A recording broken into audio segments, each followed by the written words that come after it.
What's happening, security gang? Welcome to another episode of the CISO Talk podcast.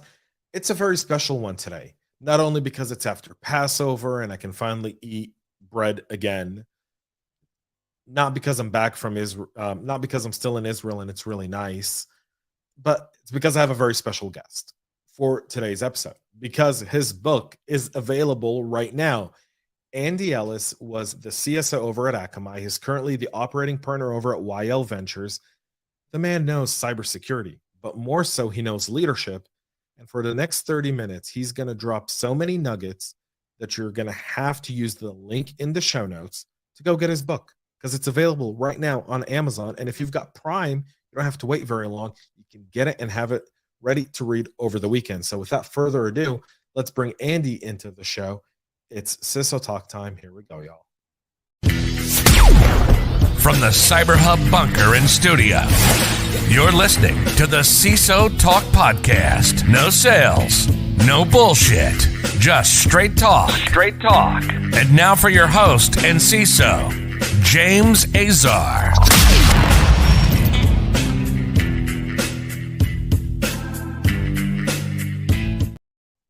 Andy, welcome to the show. James, thanks for having me. And now I know it's James Azar and not James Azar, which is what was in the back of my head for some reason. You know, Azar or Azar, it's pretty much the same, right? Like, I don't, it's not like one of those last names where you can screw it up severely, right? Well, so I've got a question. Do you pronounce it differently depending on which language you're speaking in? Yeah. So, because in the English, there's no ein, which in Hebrew exists. So in Hebrew, it's Azar. But in English, it's Azar, and same thing. So yeah, it's different. So I ran into this because one of my leadership practices is always ask people how they want their name pronounced, and then do that. And almost all of my Israeli colleagues are like, "Yeah, I don't care if you're speaking English, pronounce it this way. If you're in Hebrew, this way." And I'm like, "No, which one do you want?" And they're like, "I don't care. You can't get it wrong." Well, you know, it's really funny because you'll meet a Shlomo and he'll be like, "Call me Sam." You're like, "All right, Sam." And then you go to a coffee shop and they'll say Shlomo. And you're like, "Shlomo? Who's Shlomo?" And you're like, "I'm Shlomo, but I tell everyone to call me Sam because it's easier because no one can really say Shlomo or they don't know how to say Shlomo or whatever the case may be." It's actually fascinating. I try to do the same, by the way. Whenever I'm speaking to someone whose name I have a hard time pronouncing, please let me practice your name. And I'll write it on a piece of paper 3, 4, 5 times. Yep. To make sure I pronounce it correctly and say it correctly. And then sometimes I do that so much that then I get both names stuck in my head and I can't remember which was right and which was wrong. And then I'm like, okay, every time we meet, I'm going to re-ask. I've had that happen to me so many times. So many times. It's not even funny. So many times. Well, welcome to the show. It's a big day for you today. Your absolutely huge day. My book just came out. So I guess even though you say no sales, I'm here to kind of sell my book, but really I'm here to talk about leadership. Well, your book doesn't need selling. It's a great book, Ryan, and I'm going to have you share with our audience a little bit about your book here in just a minute. But before we do that, for those who may not know who Andy Ellis is, what kind of brought you to the world of cybersecurity? How did your whole journey into security start? Well, I sort of got sucked into it without choice. I had an Air Force ROTC scholarship, so I was at MIT. And I got a call one day from this major in South Carolina. I was a junior at the time. And this is very weird because the way the Air Force normally works is you fill out this form that says everything you want to do in the Air Force. And I wanted to be a weapons systems officer in the backseat of an airplane or an air traffic controller. I thought that was a cool gig. So I had a whole bunch of operational roles. And I'd been studying Japanese. So I'm like, oh, I want to go to Japan, or I want to go to Europe, or I want to go to any of the cool places in the United States. So I get this call from this major. He's like, yeah, we're looking to bring people down to this brand new unit. And he's telling me all about it. And I'm like, this is weird. Is this an interview? Like, you don't get interviewed for your first job in the Air Force. And he said, and yeah, we get to do by name requests. And we want all of the, graduating, commissioning second lieutenants out of MIT with computer science degrees. And I'm looking at and I'm just counting on my fingers. I'm like, oh, that's me. So I ended up going to South Carolina, which was the only region on the planet that I had not asked to be stationed. I was technically an acquisitions officer, but I was doing information warfare. So the Air Force sent me to school to learn all about networking and computer network defense. We built some of the first, network defenses on the planet for an operational unit. We used Wheel Group's NetRanger, which became Cisco NetRanger, then Cisco IDS, I think, when Cisco bought it. And it's a lot of fun for me because now I work with the IDF folks who are graduate out of the IDF, and they all say, "Oh, I'm in 8200," and I just point at my wall and I say, "I have a commendation medal for doing cyber operations in the last millennium. So yes, I'm familiar with what 8200 is." And they all sort of just stop at that point. It's become this sort of running joke with all the 8200 folks. So that was where I started doing cybersecurity, and then when I got out of the Air Force, I went to Akamai, and I did that for 20 years. Akamai's story is unbelievable. One, because we believe that the founder of Akamai, Daniel, was the first victim of the 9/11. Yep. He was the first person murdered on 9/11. Yeah, I always bring that up on 9/11. It's kind of like the story to that company, even it's been 22 years now, but still. Yeah, and if folks are interested in his story, one of the books on the shelf behind me is that No Better Time by Molly Raskin. It's a really good story of Danny's life. Yeah, he's definitely someone who's worthy of looking up to. Because I think he charged him, if I'm not mistaken. But it's what we believe happened was he heard one of the terrorists say sort of his final prayers, realized what was happening because Danny had been in the IDF as in a counterterrorism unit, but didn't realize the guy behind him was also one of the terrorists. So Danny started to react and was murdered by the passenger behind him, who was one of the terrorists. Yeah. Well, irregardless to that, that's leadership right there, right? I mean, that's leadership, and that kind of goes to your book, 1% Leadership. What made you write a book? So I was writing a lot of essays because I have been to a lot of leadership training in my life. I was in the Air Force. You get a lot of leadership training, both as a cadet and as an officer. I worked at Disneyland for a while. A lot of leadership training goes on there, because they're very focused on specific things. At Akamai, I went to different leadership trainings at different points in my career. And one of the things that really struck me is that almost everybody has a solution, right? They treat leadership almost like a religion. They're like, this is my way of doing leadership, whether it's the growth mindset or a specific, whatever it's going to be. Like, here's my model. And usually there's some saint that this is like the Saint Jack Welch. This is his model. You should ladder rank everybody and you will have leadership. And so they teach you this sort of ideology that says you must do it this way. And it's one way. And they ignore all of the little things that actually made that leader a really great leader, at least for their time and their situation. And I found that what I would do is you'd go to a training and it would then go to my team, and I would then have to sort of write an essay that said, look, here's how to take what they told you with a grain of salt, that there's a nugget in there. It's good, but it's not all consuming. And I realized along the way that my philosophy of leadership was just to get a little bit better every day, to try to build an organization that reduced the energy cost just to exist so that you get more energy into value producing activities. And that all leadership is making work more effective. And there's lots of different approaches to it.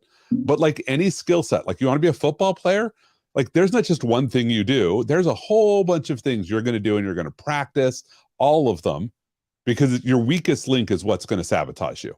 It doesn't matter if you are the greatest pocket passer. If you have no presence, you're going to get tackled and sacked all the time. Like, you need to have the whole skill set, and same thing for leaders. So I started taking these essays and structured them. And so that's the book. The other thing that bothered me about every leadership book, and I've got a bunch of them up here as well, and some of them do this, is they're one tweet buried inside 300 pages. That the author doesn't want to tell you that they only have like one simple lesson in here. They want to sell a whole book. So you have to read it to figure out what the lesson is. And usually somewhere around chapter 3, you think you figured it out and you're just testing for a couple more chapters, and then you're done with the book. And there might be things at the end of the book that you're like, oh, this would have been great to know, but you're bored by then because you've learned the lesson. So for my book, every chapter is a standalone.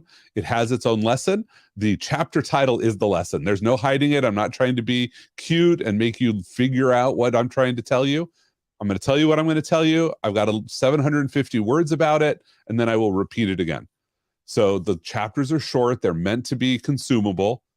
And I really wanted this to be leadership training that would be accessible to everyone, whether you're a C-level executive, someone just entering the workforce, someone who's not even in the workforce and is just a community leader, or active in some social group. There are leadership challenges that you have there.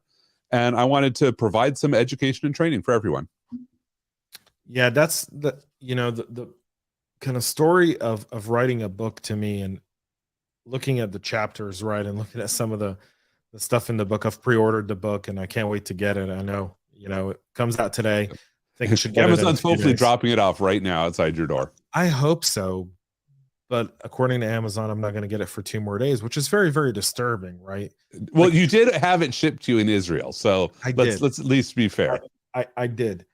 But, I was looking at the kind of some of the stuff you shared with me before, and, you look at the chapter and you've broken down the book into 3 different kind of parts, right? Personal leadership, and then you've got, team leadership, and then finally you have the third one, which is organizational leadership.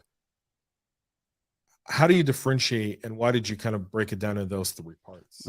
So I'll tell you why, and then I'll tell you how. So the why is I actually didn't start writing a book on leadership. I started writing a book on decision-making for organizations, because that's been a topic that I've done a lot of keynotes. If you've ever seen me talk like at RSA or RVASec or any of the security conferences, you've probably seen one of my lectures on leadership or on decision making. And so I started writing that book. But to write that book, I had to write this organizational decision making, organizational leadership section to support decision making. And I'm like, well, how do I teach you to do this at the organizational level? I have to teach you it at the team level. And so at some point I realized I was writing a book about leadership, and decision-making was a footnote at the end. And so I took out all the decision-making chapters are gone. They're sitting in my idle. Maybe they'll be part of book 2. And then as I was thinking about leadership, to me, leadership became, I sort of came to this from the soft skills, hard skills mindset. Like, people often talk about soft skills and hard skills. By the way, I hate those terms. I use them because everybody knows exactly what I'm talking about. And to me, hard skills are the way that you use your own will to change the world. And so to me, that's a piece of leadership, but that's personal leadership. How do you change yourself with your own will? And then affect the world through those changes. And then team leadership is, how do you affect the people you interact with? Again, through your will to improve how they're going to change the world. And then organizational leadership is about, how do you do that at scale across a large organization? So we might think of this in just, the soft skills. You have technical skills, people skills, and process skills, right? Processes are how we change, at a distance. And I think that organizational leadership is a lot of process combined with team and personal leadership. I couldn't agree more with your last statement, right? Oftentimes in security, you're having to go and win and lead other people outside of your security team to really get policies put in, to get tools deployed, and so it's really difficult. And what we lack a lot of times is leadership and compromise, like good negotiating skills, building those relationships. I'm looking at your organizational leadership, and chapter 42, you talk about you have to feed a culture to see it flourish. You can tell I've taken notes because I'm looking on my notes, and I'm old school, right? The way I take notes is I don't write it on a computer. I write it on a piece of paper. So I'm very, very old school when it comes to that.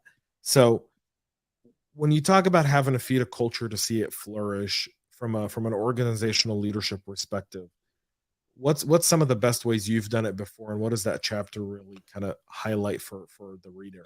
So what I think you have to recognize is that you can't grow a culture from zero. That's really hard. What happens is you have to take an existing culture and feed the parts you like and starve the parts you don't like, because cultures just evolve. Like, you take a group of 6 people, you put them working on a team together, and in a year you have a culture. It might not be a great culture, but you will have a culture. And you might have people on it who are feeding what they like. And you have to continuously evaluate the culture to decide, do you want to keep it? Because there's things that work for 6 people that will not work for 50. Like, I'll give you an example. It used to be this thing in security teams. I don't know if it still happens, where if somebody like left their screensaver unlocked, you'd walk by and you'd send email from them. And you Yeah. do things like, hey, I'm buying coffee for the team, or whatever it is. It's humorous.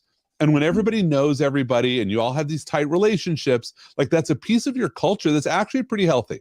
It can be a lot of fun.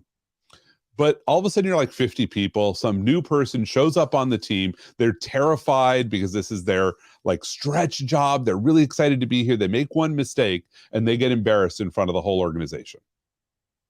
I've done that on Slack. I don't send emails anymore. I just go on Slack and say, I had a line that said, my CISO caught my computer unlocked Right.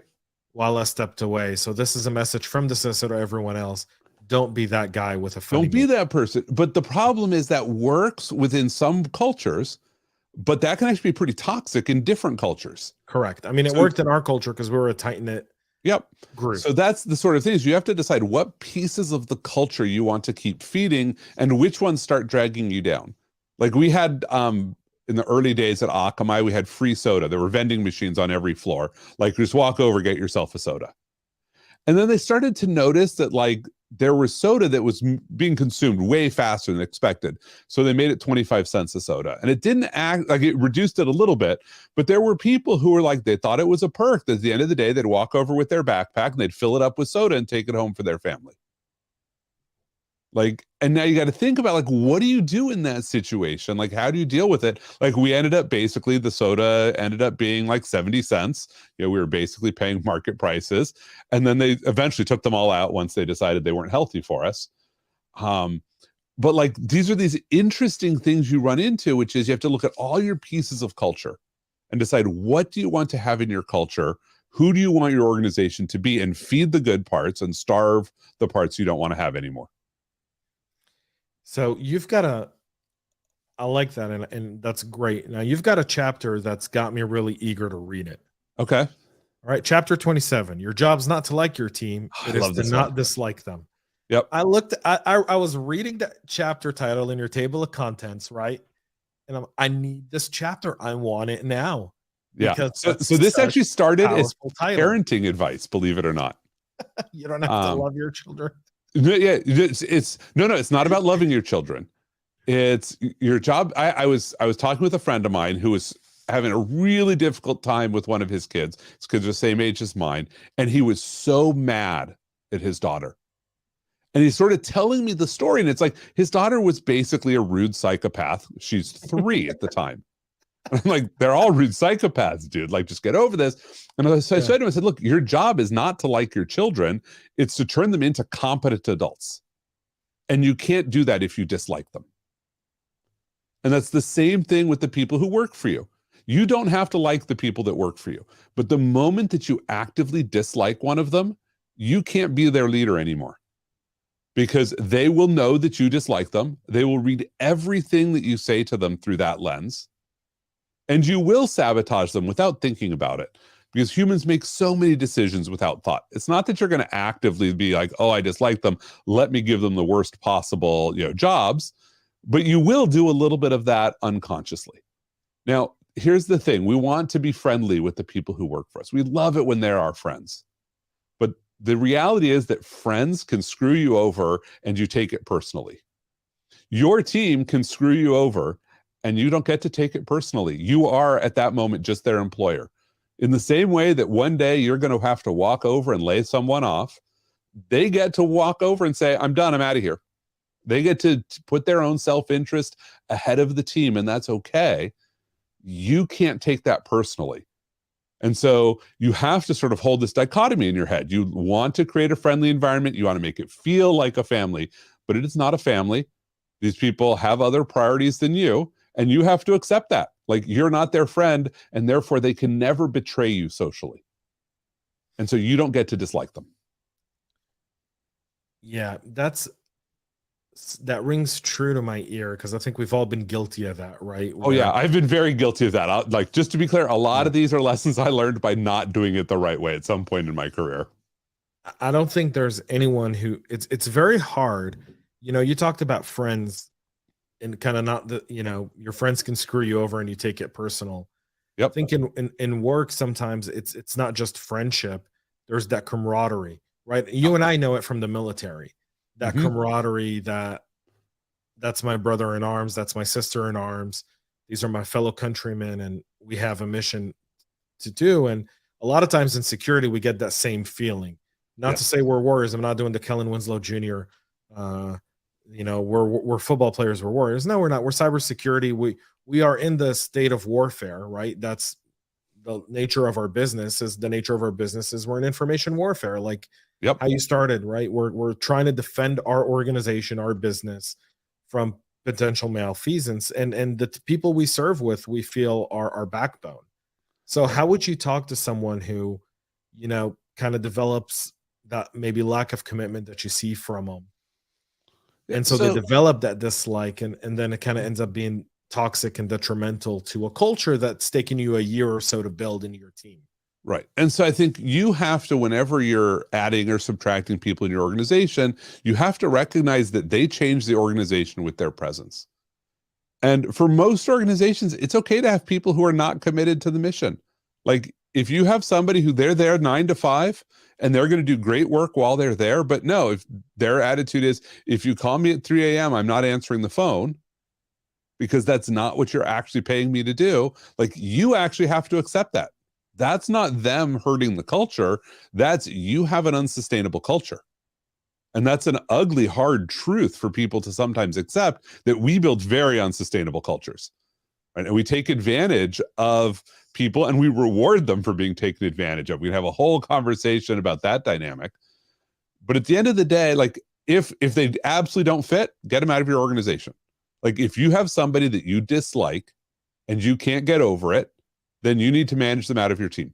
And that's okay to just say, this doesn't work. There's a lot of reasons you manage people out of a team, and that's a fine one. And you can manage them out gracefully. You can say, hey, guess what? I don't think this is going to work for us. So why don't you take the next 6 months looking for a job? Because I don't want to do paperwork to put you on a PIP like painfully. And I'll help you go find your next job. But I don't think this is the right fit for either of us. So there's a chapter here where I'm hoping it is what I think it is. It's chapter 34. An apology budget allows your team to take risks. Yes. I say, this is what I say always. We practice cybersecurity no different than how doctors practice medicine. There's a path forward. There's guidelines. There's the right way to do it, but the right way isn't for everyone, meaning just because I cut someone through here doesn't mean I can cut every patient that way. Doesn't mean I can not, the same medicine doesn't work on every patient, the same dosage. There's a lot of variables like in medicine, in cybersecurity. So I constantly say we practice cybersecurity and mistakes are very, very common. Talk to me about the apology budget. So the apology budget, this is a way to help delegate. And you'll notice it comes right after a chapter on delegation. Right. So the idea of the apology budget is, let's say that you're my stakeholder, right? I'm the CISO and you're the VP of engineering, and you've asked me to get some work done. So I'm going to turn to one of the people on my team and I'm say, hey, Taylor, can you go do this work? Here's what I need from you. Now, Taylor needs to know that if it gets screwed up and you're not happy, that I will not throw Taylor under the bus, that I will go to you and apologize on Taylor's behalf. I'm going to say, hey, James, yep, we did not deliver what you needed. I'm really sorry about that. I'm going to work to make sure, maybe I over-delegated, maybe we didn't understand the situation, whatever went wrong, I will apologize to you. And I'm going to go back to Taylor. I'm going to say, hey, Taylor, guess what? Also my fault. I let you, go too far. I wasn't paying attention. I knew James was a really sensitive character that was going to be really picky, and I did not give you enough guidance. Here's how I'm going to make it better for you as well. But Taylor needs to know that you apologize and you took the hit. Because otherwise, next time Taylor's going to be like, I'm not going and doing this. I'm going to be very risk averse. And we need our people to take risk to grow. And so that's the whole idea. It's like you have to be prepared to apologize on the behalf of your team, and they need to know that you will. And sometimes you can go to someone and say, James, it's you've sort of maxed out the apology budget for the year. I need you to take a little bit less risk. And I've done that. I had somebody, we were talking about the apology budget, And like inside my staff meeting, he's like, well, how's my apology budget? And I said, I would really like you to not spend any more of it this year. And the whole room sort of paused for a moment. He's like, okay, that's fair. But it was this nice, clear, non-judgmental conversation at that moment. So, okay, I was looking at the chapter titles for all of the personal leadership stuff, and if y'all are not noticing, I started from the very end of the book and I'm moving to the front, right? I went from organizational and so forth. I wanted to do that specifically because I didn't want to go chronological. I really wanted to go kind of big picture and then hone in into the person themselves, because a lot of times we look at the very top, and our problem is we're always trying to go organizational, then team, then self, because that's how you really kind of hone something in. Yep. I think from a reversal perspective. We talked a little bit about. You can read the book in backwards order, just to be very clear. Like if you want to go from the last chapter and count down, that would totally work. In some history books, that's how I start reading it. Mm-hmm. I start reading it from the very end and then go look and see what the consequences were, and then find what the consequences are. Yeah. Kind of like a Tarantino, where sometimes a Tarantino movie will start with the ending, and then take you all the way to how you got to where you got. So I kind of find that to be sometimes very, very helpful in terms of trying to think about something, at least in my brain, right? So one of the things you talk about here in kind of personal leadership is, I had it here. Even if you don't succeed, a story about failure can be a reward. And that to me, I come from a startup that recently failed, and it's part of my book is kind of that failure. So, help other people understand what that means. Yeah. So I saw that title and I got it. This is sort of a riff on I think experience is what you get when you don't get what you want. That look, we try and we fail all the time. Like my life is littered with failures. Right. But the story of what happened is sometimes really helpful for a lot of things. One is for your own affect. Like just because you failed at something, like I got kicked out of MIT. I came in as a freshman. They kicked me out at the end of my freshman year and said, you are not ready to attend college. Like, go away. And when you're ready to come back, we have a separate path to let people back in. MIT really does want you to graduate, but you're not ready. Like, that's just a story about my failure. That here's the reward. First of all, if you're listening to this and you're at that point in your life, it can get better. Like, you can see that this gets better for someone else. The second is it helps me sort of come to terms with what was a really painful moment in my life. Like getting getting the letter from the Committee on Academic Performance was a really painful day. Like now I got to go to my parents and be like, guess what? I don't have a job. I don't have a job and I don't have a place to go back to at the end of the summer. And they're like, go get a job and move out of the house. Right? It's what I needed. It's the kick in the pants that I actually needed to start figuring out my life. But that's a story that's really helpful. And where it's also becomes helpful in an organizational context is every failure teaches something about why the failure happened. Right. And when you can tell that story and have that reward, and sometimes it's just joyful. Like I think type 2 fun is one of my favorite sort of references for this, right? The fun that you have not doing an activity, but in telling the story about how awful it was. Like those are gifts. Tell that story. Maybe other people like, oh, I want to run that marathon or work an incident shift or whatever it is. Or maybe they want to avoid them and they can learn from your story how to avoid the problem. I couldn't agree more with that. There's so much, you learn more from failure than success. I think that's 100% true. Absolutely. There's no such thing as just a constant stream of success in life. That doesn't exist. Anyone who says it does is lying to you. Right. You should just look in their face and say, you liar. Yeah, here's an important part about it as well, which is I know people who don't like to tell the stories of the failure because they like where they ended up. And so they feel like in looking at a failure, they have to say, well, I wish I hadn't done that. And it's okay to say, like, at the time, I wish I had done better. It all ended up working out, but I want to tell the story so that other people can make better decisions at that moment. Yeah, we've all made a bunch of failures. I may have to do just a small 5-minute podcast in the future about just my failures and what I learned from them. Can you really do that in only 5 minutes? I don't think I can do it that quickly. I think I can take one or two of them. Oh, there you go. Yeah, that would totally work. Right, not all of them. I think if I did all of them, I'd be streaming for like 2-3 weeks. I'd probably do a fundraiser at that point, right? Oh, that'd be awesome. I'd tune in. The book has me really, really excited to get my hands on it and read it through, because I think there's a lot of stuff in this book where you start to kind of put it through, and it's take one little thing and make it, right? Take one little piece of nugget, practice it, put it through, go do another one, go do another one. Yeah, and then come back to ones you've already practiced and practice them some more. Like, I am still practicing everything in this book. Like, I am not done. Are we ever done though? No. Andy, like, are we ever done? I don't think we're ever done. At some point you run out of energy because you're in the grave, and then you're done.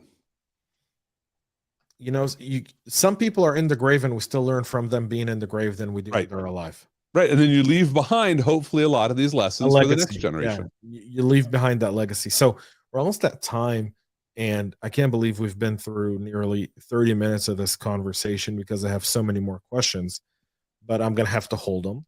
Yep. And potentially we do another one of these maybe at Black Hat Live. Oh, I would love it. That'd be fantastic. Right, because I think you'll probably be there with the book, and I've already read the book, and I can pick your brain a whole lot more, and we can geek out on the book. So I want to put you on the hot seat, Andy. As a CISO, I want to welcome you to my buzzword graveyard. Okay. And ask you to bury a buzzword. Bury a buzzword. Bury a buzzword. So any buzzword that I want nobody to ever use again? Correct. We bury it. Risk. Why? That's a first. Because nobody agrees on what the definition of risk is. And so I think that as security practitioners, we need to be very careful about using it, because it sets off a lot of alarms in people's heads. They hear us say risk and they think it means one thing or another thing. We need to be more precise. We need to talk about unacceptable losses, the consequences of bad things happen. We need to talk about risk with unacceptable losses. Unacceptable losses for the outcomes, hazards for the dangers we have in our environment that might lead to them. Talk about attack paths for things that adversaries might do to engage hazards to achieve unacceptable losses on us. Maybe attack scenarios to make them general, like ransomware is an attack scenario. Like, there's a whole bunch of ways that an adversary might exploit some hazards to end up with an unacceptable loss in our environment.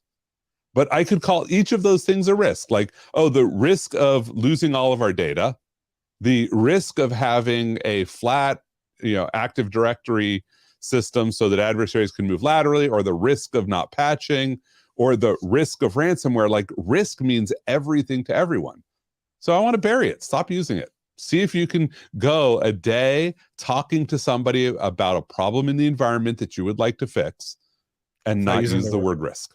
Maybe do a risks jar. Put $1 every time you use the dollar. Oh, I love that. Every time you say the word risk, put $1 in. And right next to it, if you want to be really good, put a threats jar too. Ooh, that's a good one.